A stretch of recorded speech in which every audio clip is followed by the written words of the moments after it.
शिर्डी नेहमीच चमत्कारिक भूमी राहिली आहे। साईबाबांच्या या पवित्र भूमीत अनेकांना जीवनदान मिळाले आहे। आजपासून 18 वर्षांपूर्वी संस्थेने हृदयरोगावर शस्त्रक्रिया करण्यासाठी कार्डिओ विभाग सुरू केला। तो काळ अत्यंत कठीण होता, कारण पुरेशा वैद्यकीय सुखसुविधांचा अभाव होता। डॉक्टर मनोज चोपडा यांच्या नेतृत्वात कामाला सुरुवात झाली। डॉक्टर चोपडा सांगतात की त्यांनी जवळजवळ 70,000हून अधिक रुग्णांवर शस्त्रक्रिया केल्या। जेव्हा सकाळी ते साईबाबांचे दर्शन घेऊन ऑपरेशन थिएटरमध्ये जात, तेव्हा एका दिवसात 35 ते 40 शस्त्रक्रिया करत। ते सांगतात की प्रत्येक वेळी ऑपरेशन थिएटरमध्ये त्यांना वेगळीच ऊर्जा जाणवत असे।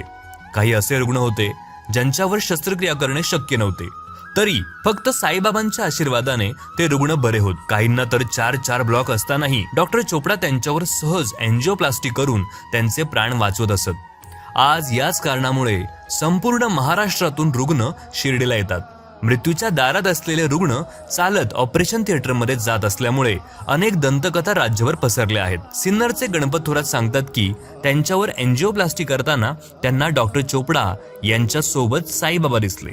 अनेक रुग्णांचा विश्वास आहे की त्यांना साईबाबांनी बरे केले। याच श्रद्धेमुळे डॉक्टर चोपडा यांच्यावर साईबाबांचा आशीर्वाद असल्याच्या कथा पसरल्या। कितीही अवघड शस्त्रक्रिया असली तरी शिर्डीला हमखास यशस्वी होईल असा विश्वास निर्माण झाला आहे।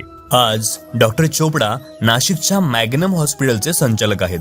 ते सांगतात की आजही त्यांच्याकडे रोज किमान 2 असे रुग्ण येतात जे शिर्डीतील कामामुळे नाशिकला येतात। रुग्णांच्या मनात हा विश्वास आहे की हृदयात कितीही ब्लॉक असले तरी साईबाबा त्यांना वाचवतील। याच विश्वासाने रुग्ण डॉक्टर चोपडा यांच्याकडे येतात। या विश्वासाच्या जोरावर डॉक्टर चोपडा यांनी साईबाबांच्या आशीर्वादाने 1.5 लाखाहून अधिक लहान मुलांच्या हृदयाच्या शस्त्रक्रिया केल्या आहेत। नाशिक न्यूजशी बोलताना डॉक्टर चोपडा म्हणतात, आजही मी साईबाबांना हात जोडल्याशिवाय शस्त्रक्रिया करत नाही आणि आजही मला ती ऊर्जा जाणवते, आशीर्वाद मिळत राहतो। ओम साईराम, ओम साईराम।